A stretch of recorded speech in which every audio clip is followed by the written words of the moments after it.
Yang ketiga Bapak Ibu, tadi yang pertama apa? Proses penciptaan manusia ada waktunya sampai mati. Yang kedua, pelaksanaan ibadah ada waktunya. Jangan bikin-bikin sendiri. Ini bukan caranya, lain-lain nanti kalau ada ilmunya, ilmu fikihnya. Yang ketiga, mencari penghidupan, bekerja itu ada waktunya. Ini kadang kita lupa waktu soal kerja ini. Apa ini? Waja'alnal laila libasa waja'alnan nahara ma'asya, dalam surah An-Naba. Kami jadikan malam itu untuk tidur sebagai pakaiannya, dan kami jadikan siang itu mencari penghidupan.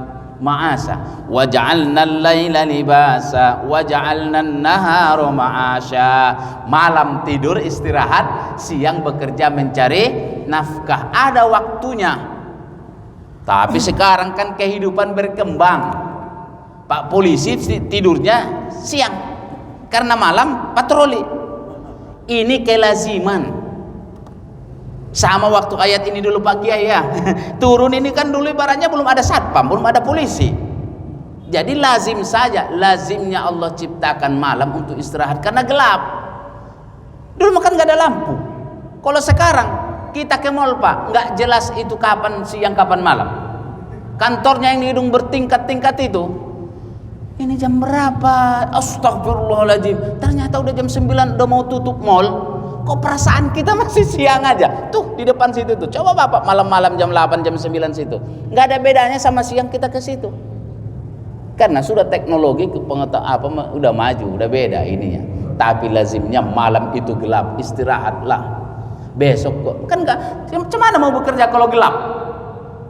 Ya kan, kenapa Pak polisi bisa malam-malam kerja? Karena ada lampunya, ada senternya. Dulu senter tak ada. Mau nangkap apaan gitu kan? Tangkap, orang nggak kelihatan. Nah itu kan. Jadi pada dasarnya ada waktunya. Mencari nafkah itu ada waktunya. Bapak Ibu sekalian, ada orang sekarang bekerja tak ada waktu. Siang malam bekerja tapi nggak kaya-kaya. Coba. Baru lagi jam 4 udah berangkat dia. Maghrib belum balik dia. Pulang jam 10, tidur jam 4 berangkat lagi. Ngapain? Kerja. Mak, jangan ngeri kali lah kau. Jadi hidup kau hanya bekerja saja? Ada waktunya bekerja. Kalau di kantor kita Pak, kalau di kampus mengajar itu 2 SKS itu 90 menit. Ada waktunya. Walaupun seru kali kurasa mengajar tuh, Ustadz, waktu sudah habis. Astagfirullah. Aku bilang, kalau di kelas ini lupa aku waktu. Wah, begitu. Karena mahasiswanya cantik-cantik, lupa waktu itu habis. Ingatkan nanti ya kalau waktunya sudah habis. Semua ada waktunya Pak. Bekerja kita ada waktunya. Normalnya 8 jam sehari kita bekerja kan Pak. Dari jam 8 sampai jam 4. Itu normalnya begitu. Masa bekerja 20 jam tapi nggak kaya-kaya juga dia. Udah dapat tabungan 100 juta karena kecapean bekerja 5 tahun nggak ada berhentinya Pak. Kerja melulu, masuk rumah sakit cuma sebulan habis yang 100 juta. Terus ngapain carinya? Nggak buat apa kan itu ya? Makanya ada waktunya. Ibadah tadi ada waktunya, kerja pun ada waktunya. Dulu di zaman Rasul Ustaz, ini ada di Fikih Sunnah saya baca. Saya tulis juga di tulisan itu. Saking ada orang pengennya seperti Rasulullah ibadahnya. Datang 3 orang menemui istri Rasulullah, Aisyah Ummul Mukminin. Tolong ceritakan sama kami gimana lah ibadahnya Rasulullah itu. Wah, diceritakanlah sama Rasulullah sama istrinya kan. Rasulullah itu kalau sholat lama, puasanya banyak, baca Qur'annya panjang. Oh, ya namanya Rasulullah kan, tidurnya aja ibadah. Kalaupun matanya terpejam, hatinya tak tidur. Kalau kita mata pejam, hati iya kan, nggak boleh ngelihat ini. Kalau khutbah Jumat carinya tiang. Buat apa? Istirahat, nyandar langsung begini ha. Makanya kalau saya khutbah di sini saya libas habis. Kata Pak Irwan, nggak ada yang ngantuk Ustaz, tadi udah saya tengok. Ya cemara pula sambil marahnya khutbah itu kan. Kita udah belajar baca buku malam-malamnya mau khutbah besok. Begitu kita naik, datang kawan cari tiang. Ada pula lagi yang ngorok. Semua ada waktunya. Tapi memang tidur yang paling nikmat itu memang waktu khotib itu. Makanya Pak Kiai Didin bilang kemarin ke saya itu, jangan khutbah melulu. Sekali-kali kau jadi jamaah, biar kau tahu betapa nikmatnya tidur waktu khutbah. Sementara jadwal wasitahan udah full. Iyalah Pak Kiai, macam mana lagi mau dibatalkan, nanti marah-marah DKM itu. Kalau kau selalu khutbah, macam mana kau rasakan gimana ngantuknya waktu khutbah itu? Kita jadi jamaah supaya tahu khutbah yang bagus itu macam mana. Oh cocok nih, ikutin. Kalau kau khutbah terus, kapan kau tahu? Makanya kalau saya khutbah Pak, saya rekam.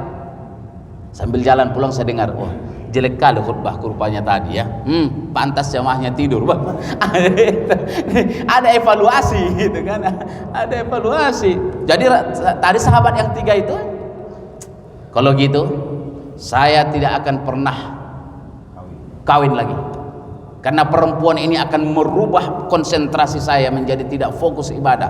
Saya tidak akan menikah selamanya. Datang yang satu lagi, kalau gitu aku pun akan sholat tahajud tiap malam, gak usah tidur-tidur, supaya ibadahku bisa mendekati Rasulullah. Yang satu lagi, apa tadi? Puasa. Benar tuh. Dan saya tulis gitu ya, kalau gitu aku akan puasa tiap hari, biar aku dekat sama Allah. Ternyata Rasulullah ada di belakang, di dalam, dengar tuh. Itu pula. Saya baca, ya Allah, ya Karim, luar biasa ini ya. Rasulullah keluar dari belakang kamarnya. Siapa tadi yang ngomong begini-begini? Kira-kira gitulah. Hakaza, kaza. Siapa yang? Kami Rasul. Bukankah aku orang yang paling takwa kepada Allah? Tapi aku sholat malam dan tidur. Dan aku juga puasa, berbuka. Enggak pernah Rasulullah enggak berbuka-buka gitu kan, enggak. Puasa siang, maghrib berbuka. Dan aku menikah. Ya kan, aku menikah. Faman raghiba an sunnati falaisa minni. Siapa yang membenci tidak melakukan sunnahku bukan umatku, kata Rasul. Artinya apa? Rasulullah tak mau kita macam orang itu.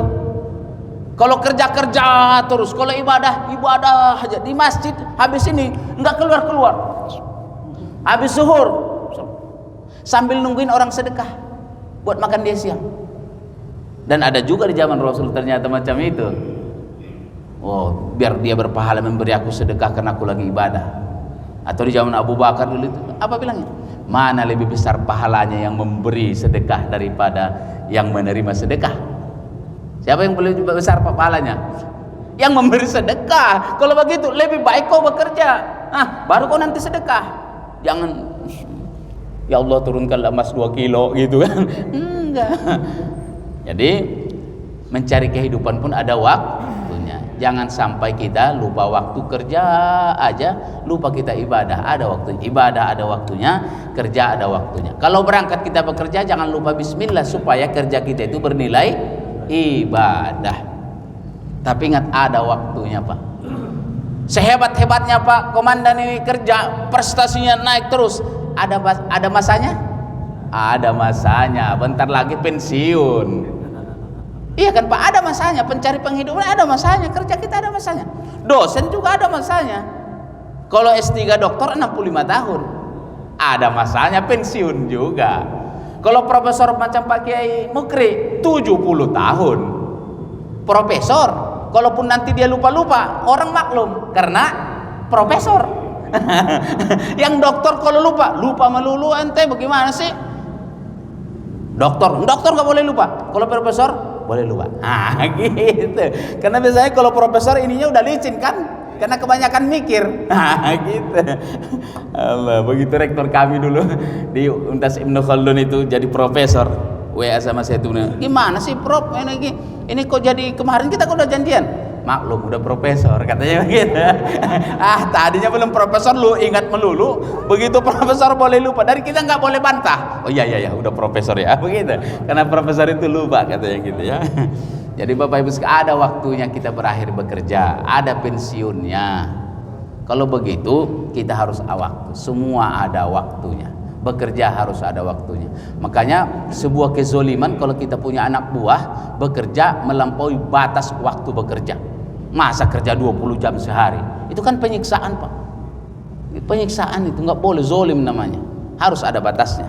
Jam sekian, jam sekian. Kalau ibaratnya kalau kita itu harus ada kontrak kerjanya, harus ada batas waktu. Masa kerja nggak ada batas waktunya? Sampai mati dia bekerja. Itu namanya Romusa, ya kan? Zaman penjajahan Romusa dulu kan, ya Pak Haji ngalamin kali itu. Ada kerja paksa sama Jepang itu kan. Nah, itu jadinya Allah mencari